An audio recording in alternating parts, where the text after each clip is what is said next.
नाज़रीन, अमेरिका ने जिस मुल्क पर 2000 अरब डॉलर 20 साल में खर्च किया, उस हवाले से अमेरिका का बयान यह है कि हमारा मकसद अल-कायदा और उसामा बिन लादेन का खात्मा था। क्या इस एक मकसद के लिए 20,000 अरब डॉलर्स 20 सालों में खर्च कर दिए गए?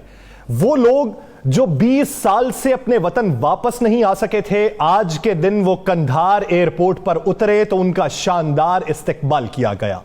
वो शख्स कि जिसके नाम से ही सिर्फ दुनिया वाकिफ थी, उसकी शक्ल किसी ने नहीं देख रखी थी, आज वो सरकारी तौर पर प्रेस कॉन्फ्रेंस करता है और बताता है कि मैं हूं तर्जुमान तालिबान ज़बीउल्लाह मुजाहिद, जिसका यह कहना है कि खवातीन को हुकूक दिए जाएंगे, इस्लाम ने जो बुनियादी हुकूक दिए हैं हम उनको फराहम करेंगे, जिसका यह कहना था कि मुल्क के अंदर जो गैर मुल्की मौजूद हैं उनकी हिफाजत को यकीनी बनाया जाएगा, जिसका यह कहना था कि अफगानिस्तान की सरजमीन अब किसी के खिलाफ दहशत गर्दी के लिए इस्तेमाल नहीं होगी, जिसका यह कहना था कि तमाम लोग वापस आ जाएं, हम आम माफी का ऐलान करते हैं, मुतरज्जम जो गैर मुल्कियों के लिए सर अंजाम देते रहे उनको भी माफ करते हैं। उसका यह कहना था मुल्क कौम को मिलकर आगे बढ़ना होगा, यही अफगानिस्तान की बेहतरी का असल फैसला हो सकता है।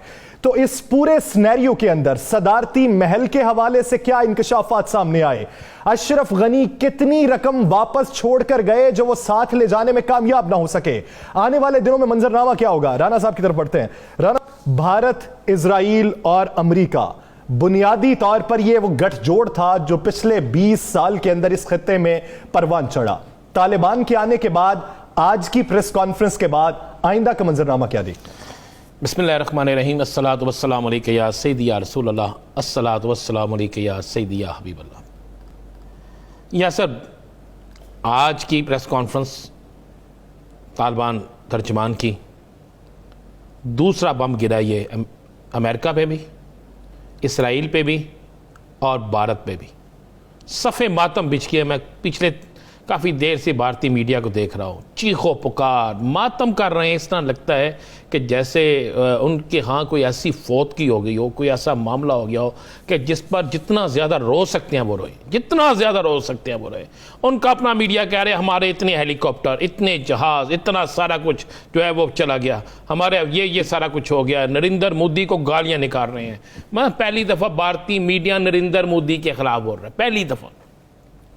क्या सर, अब आपको जिस तरह हमने कल एक ख़बर ब्रेक की थी, देखिए उसकी ना इन्होंने तरदीद की अभी तक, बल्कि उस पर आज तो बहुत से टीवी चैनल्स ने और बहुत से लोगों ने आज इस पर तबसरे किए हैं कि वाकई वो भारत के अंदर हो सकते हैं। हमने तो कहा था, गए हैं, 4 घंटे रहे हैं वहाँ पे। अब जिस वक्त या सर खबर बड़ी आपको देता हूँ कि जिस वक्त सदारती महल पर कब्ज़ा होता है तालिबान का, सदारती महल के इर्द गिर्द कुछ इमारतें ऐसी हैं जो बड़ी अहम तरीन इमारतें थीं, जब उन पर कब्ज़ा होता है तो बहुत सी ऐसी चीज़ें, दस्तावेज़ात और बहुत से ऐसे अफराद भी हाथ लगते हैं या सर, जिसके बाद एक बड़ा खौफनाक मंसूबा बेनकाब होता है। और अमेरिका को उसमें आपको बताऊं, ये इसराइल नहीं, खाली इसराइल के पीछे तो CIA खड़ी थी।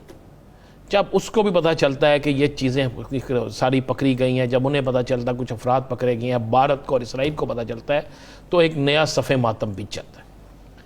और वो बहुत से अपने अहम तरीन अफराद को गालियाँ भी निकालते हैं। और मैं आपको एक बड़ी ख़बर ये भी दे दूँ कि राह के अंदर एक अहम तरीन ज़िम्मेदार शख्स को आज बाकायदा उसकी ज़िम्मेदारी से हटा दिया गया है।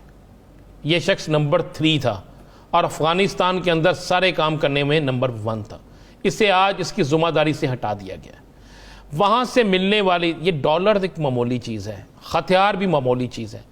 वहाँ से कुछ ऐसी वीडियोस मिली, कुछ ऐसे डॉक्यूमेंट्स मिले, कुछ ऐसी तस्वीर मिली, कुछ ऐसे लोगों के नाम मिले जो बतौर जसूस, जो बतौर इन्फॉर्मर, बतौर सूरतकार इनके लिए काम करते थे, जिनकी ड्यूटी थी कि वो तालिबान के अहम तरीन रहनुमाओं को कत्ल करेंगे या कत्ल करवाएंगे। या सर, फिर इनकी वहाँ पे प्लानिंग जो थी कि किस तरीके से दाइश और तालिबान, TTP पाकिस्तान, इनके लोगों को किस तरीके से, किसको कितनी फंडिंग दी गई है और वहाँ पर एक और मुल्क के कुछ लोगों को किस तरह कितने पैसे दिए गए हैं, और किस तरीके से दूसरे मुल्कों से लोगों को वहां लाया जाना था और लाकर खाना जंगी की जानी थी 3 जगहों पे, कंधार, मज़ार शरीफ और काबुल में। इन 3 जगहों को टारगेट किया गया था।